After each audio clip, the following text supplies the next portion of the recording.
Coronel, eu queria saber qual foi, o que é que motivou o senhor a escrever esse livro? O que é que foi? Houve algum estupim? Houve algum...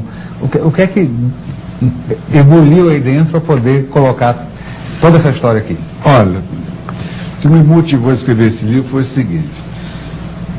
Na época de 60, na década de 70, o Brasil, infelizmente, sofreu um impacto de organizações terroristas que se formaram e que tinham como principal objetivo a tomada do poder e implantar aqui no país uma ditadura marxista, leninista, do tipo cubano. Isso já é provado, embora muitos neguem, mas a própria esquerda hoje reconhece isso como um fato verdadeiro.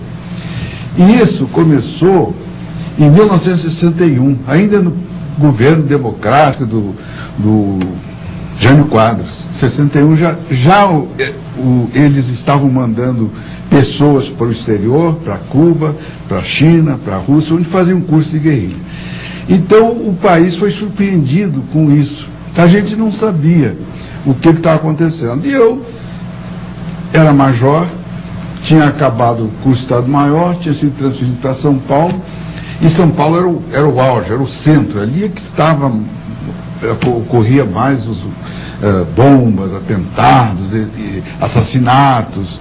Eles já haviam jogado uma bomba no quartel-general do 2º Exército, estava lá... Aquele caminhão que entrou? Um caminhão que entrou, morreu o soldado Marcos Filho, estraçalhado. Por sorte, não houve um desastre maior, porque o caminhão bateu num poste e ficou do lado de fora e a bomba não explodiu dentro do quartel. Um relato, interrompendo, um relato que eu fiquei impressionado que eu vi no livro, é que eles tiveram a cara de pau de dizer...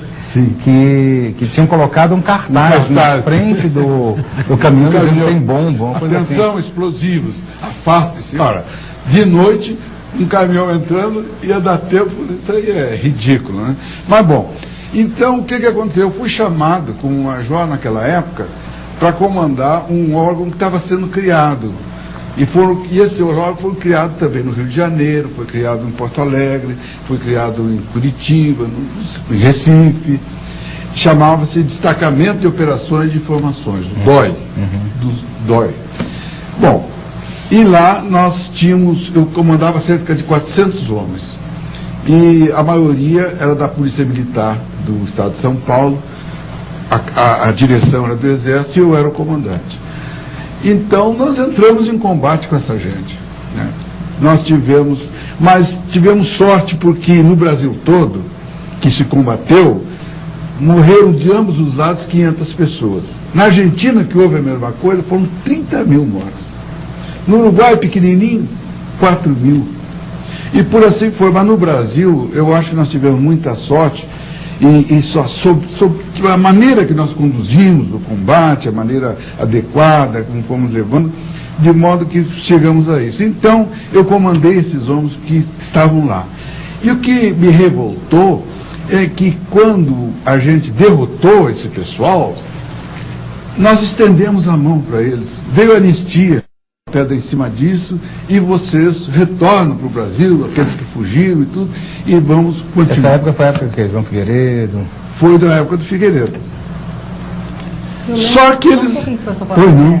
A anistia geral e restrita, não essa frase? Exatamente. Essa foi a bandeira dos próprios militares, né? Que a esquerda parece que usou como se fosse uma proposta dela. Geral e total e restrita. Não, a exigência foi deles. Foi, né? Então, essa amplidão toda foi uma exigência, praticamente provocação deles, entendeu? E quando eles voltaram, pastor, do exterior, que vieram, aí nós nos recolhemos, e cumprindo a lei da anistia, o Exército, as Forças Armadas ficaram quietas, mudas, caladas, mas eles começaram a contar essa história à moda deles.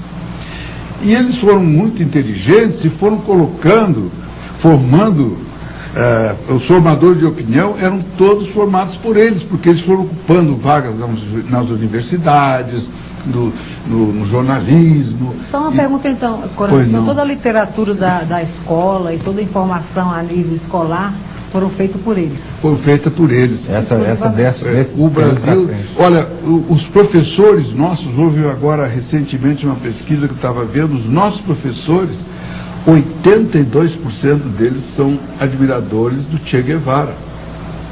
E eles, 30 são do Luiz Inácio Lula da Silva, do presidente, porque eles acham que o presidente é de direita.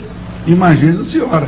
Como é que estão os nossos formadores de opinião? O que eles têm na cabeça Isso hoje? é até uma pesquisa recente agora, né? Agora, atual. Foi feito recentemente. Então, eles estão formando a cabeça da nossa juventude, fazendo uma lavagem cerebral com fatos que não são verdadeiros. Então, eu resolvi escrever esse livro e vou contar a história como foi, como eu vi, como eu vivi. Como é que foi a resposta das pessoas nesse livro? Olha, graças a Deus tem sido muito boa. Olha, aqui em Brasília, a noite do lançamento do livro aqui em Brasília, eu não me lembro mais, não me recordo, mas eu acho que foram mais de 300 ou 400 pessoas o Azevedo para falar. Né? No Rio de Janeiro, eu já está na 4ª edição, são 12 mil exemplares. Quem lê... Um livro grosso desse. Um Brasil que lê pouco.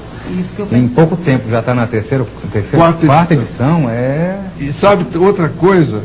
Isso eu tenho que dizer para o senhor também o seguinte: apesar do boicote da mídia, que os jornalistas não vê na parte dos jornais que tratam de livros, só não vê uma palavra a respeito desse livro. A verdade continua sufocada? Não vê nenhuma. Não tentando sufocar. E ele esteve em 3º lugar em venda no Brasil.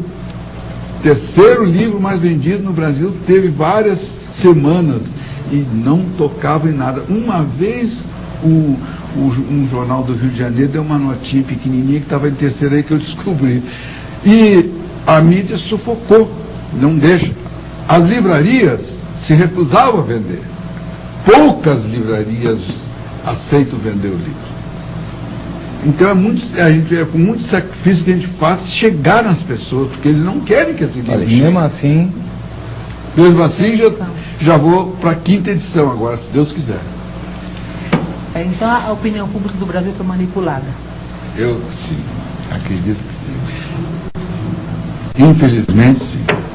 General Azevedo, o que é que foi viver naquela época? Olha, naquela época eu estava saindo da Academia Militar das Agulhas Negras. Eu fiz parte do contingente que praticamente se interpôs entre tropas que vinham do Rio de Janeiro em direção a São Paulo, e as que de São Paulo a embarrar. Então foi uma fase muito bonita, porque o meu comandante, o comandante da Academia, Médici, ele praticamente deu oportunidade a nós cadetes a tomarem um partido, entendeu? E foi muito importante. Alguns que não sabem bem da história acham que é realmente isso aí. Não é verdade. Nós entramos armados, equipados, preparados para barrar as tropas que vinham do Rio de Janeiro. Então essa foi a minha participação inicial, entendeu?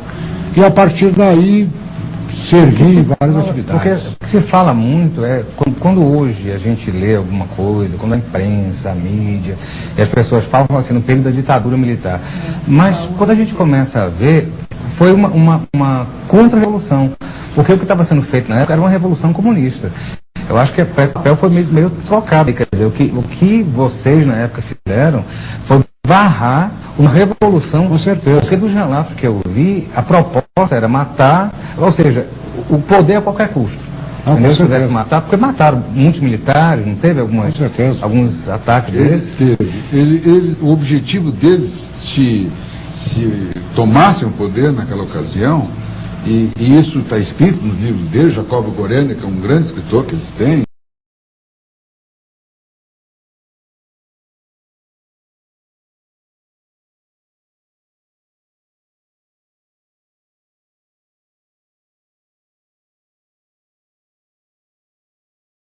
Jacobo Gorena, que é um grande escritor que eles têm, que publicou já um livro que está na 4ª edição, ele diz que nós nos antecipamos em alguns dias, que eles não esperavam essa antecipação, foi realmente uma contra-revolução que nós fizemos. Agora, os resultados teriam sido muito diferente. Se eles tivessem vencido, seria como foi em Cuba, lá com o Fidel Castro. Primeira coisa, paredão, nós não fuzilamos ninguém. Os mortos deles conosco foram em combate, de arma na mão. E mesmo assim só foram 500. Só um pouquinho então, pois porque não. eles diziam que não tinham armas, que não eram organizados, né? E como é que eles chegavam na rua com bomba, com tudo, parece até uma contradição, né? Saltavam bancos, né? Delegado, Eles eram formados, eles vinham com formação de guerrilha de Cuba. Recebiam armamento do exterior, recebiam dinheiro do exterior. E era difícil combatê-los pelo seguinte, porque a gente não sabia quem era eles. Eles viviam infiltrados na população. Quando o senhor falou do DOI aí, o DOI era o departamento, então, como se fosse era um órgão especializado no combate à subversão, porque todas as informações que chegavam sobre o terrorismo, né? Investigação, e não ficavam espalhadas nas delegacias de polícia, iam tudo para o nosso DOI. Nós tínhamos uma estrutura, né, que analisava tudo que saía, tínhamos as equipes, a gente trabalhava noite e dia. Isso era no Rio de Janeiro? Teve no Rio de Janeiro, e o meu era de São Paulo. São Paulo era o maior que tinha, porque lá era o maior. Então eles falam muito do nosso trabalho, do DOI, falam em tortura. Olha, eu vou lhe dizer uma coisa. O senhor já viu esse livro? Sim. O senhor viu o livro daquele rapaz que recebeu um tiro aqui no pescoço, um terrorista? O que ele escreve? Lá nós tínhamos, quando eu estava lá comandando, tinha uma moça que o marido morreu e ela foi presa. Tinha uma moça que era menor também, né? Tinha. 16 anos. Tinha Fiquei boba com essa aí. Qual é? Eu não lembro, eu sou ruim de guardar. Sim, mas o que me chamou a atenção foi isso, porque ela era casada com uma pessoa aí, ela tinha 16 anos na época, né? E ela foi, acho que anistiada por causa da idade, outros também. Comunista. Mas essa moça, ela chegou e foi num tiroteio que o marido dela morreu numa blitz, que eles estavam com um carro vindo de um treinamento de bomba, e até uma delas foi lançar bomba e perdeu a mão, e eles estavam vindo e houve uma blitz da polícia, da polícia militar, e houve aquele tiroteio e o marido dela morreu. E ela levou um tiro assim na testa. E quando ela levou aquele tiro, aí me chamaram, olha, é terrorista, não sei o quê. Eu levei essa moça para o Hospital das Clínicas e ela ficou boa, porque o tiro foi superficial, sabe? Mas acontece que logo depois que ela voltou, ela me chamou e disse, Major, eu estou grávida. Aí eu falei, a senhora está grávida? Mas como? Não, porque diziam que a gente estuprava as mulheres, eu jamais eu permiti uma coisa dessa. Sou cristão, sou humano, isso jamais eu permitiria. Mas bom, não, Major, eu estou grávida do meu marido. Tá, muito bem. Então mandavam para o Hospital das Clínicas, ela foi, fez exame, então, constatamos a gravidez. E junto com que estavam todas presas. Eu botei todas nos meus lugares, ela está grávida, vocês vão ficar juntos aqui. E ela a gravidez foi aumentando, foi indo, né? Foi andando. Nesse meio tempo, eu falei para minha mulher, olha, tem uma mulher que está grávida lá, não sei o quê. Me leva lá, eu quero dar assistência, está presa. Não, vai, até que acabou indo lá. Bom, chegou... Essas mulheres sempre conseguem. E fizeram um conhecimento, não digo amizade, um conhecimento. E essa mulher, essa presa, a grávida, dizia assim para minha mulher, a senhora nunca me diga onde a senhora mora. A senhora nunca me diga o seu nome completo. Porque o dia que eu sair daqui, se a organização me obrigar, nós vamos em cima da senhora. Então a senhora não me diga, porque eu não quero denunciar a senhora. Bom, com isso, essas moças foram lá, tendo assistência, aí faziam aniversário, a gente fazia um bolinho, isso e aquilo. Bom, elas pediram, o Major, nós não queremos ir para o presídio, porque elas ficavam lá 15 dias, 20 dias para fazer o inquérito, depois o presídio estava grave, demorou um pouquinho mais. Não, o senhor nos deixa no aqui. Quartel, é, no DOI, dentro do DOI. Olha, eu vou lhe dizer, minha senhora, a criança, ela ficou grávida, a criança, vou ganhar o filho, foi para o Hospital das Clínicas, compramos um enxoval, fizemos uma lista, minha mulher foi lá, levou flores para ela, ganhou o neném, e todas as presas, em vez de ir para o presídio, ficaram até essa criança nascer com ela. No dia que a criança nasceu, ficou no Hospital das Clínicas, ela veio, aí já não podia ficar uma criança lá, eu mandei todas para o presídio e com um pedido meu para que ficassem todas juntas. E foi o que aconteceu. E essas pessoas hoje dizem que eu sou um torturador delas. Entendeu? Então, esse povo mente. O senhor acha que é por causa de dinheiro, eles são pagas para isso? Não, é a ideologia. O Mário Lago, aquele artista que morreu, que eu gostava muito até do Mário Lago, era um ótimo artista, e ele era um comunista de carteirinha. Ele sempre dizia, quando você sair da prisão, sempre diga que foi torturado. Quando você sair da prisão, sempre diga que foi torturado. General, você vai falar. Eu gostaria de dizer alguma coisa só para complementar o que o nosso coronel falou.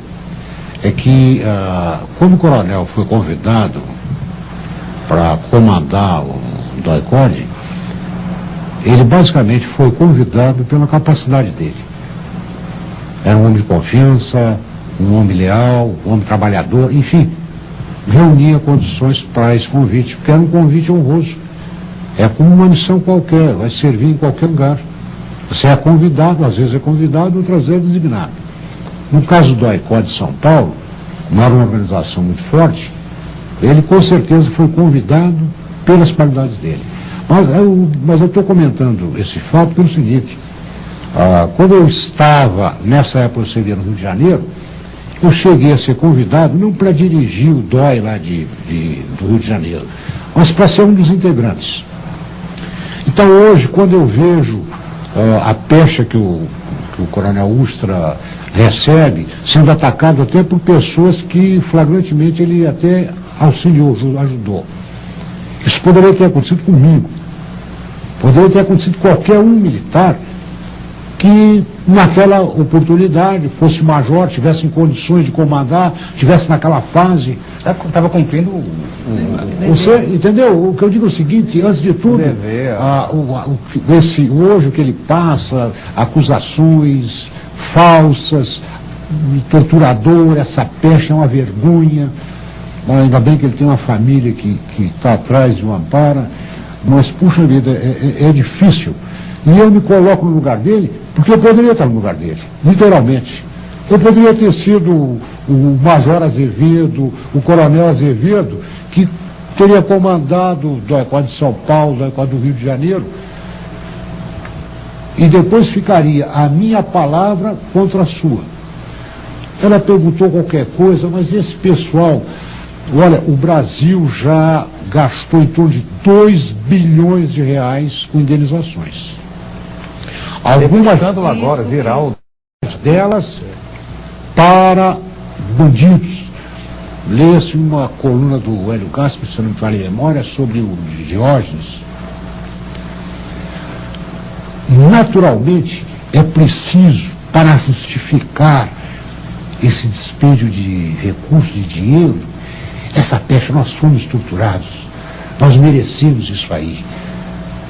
E além disso, existe nitidamente, porque sempre as Forças Armadas e o Exército em particular se opôs contra esse pessoal, que elas sejam desmoralizadas.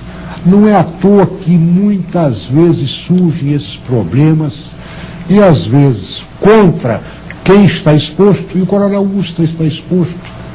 Bem, o nosso programa para por aqui, mas semana que vem a gente continua.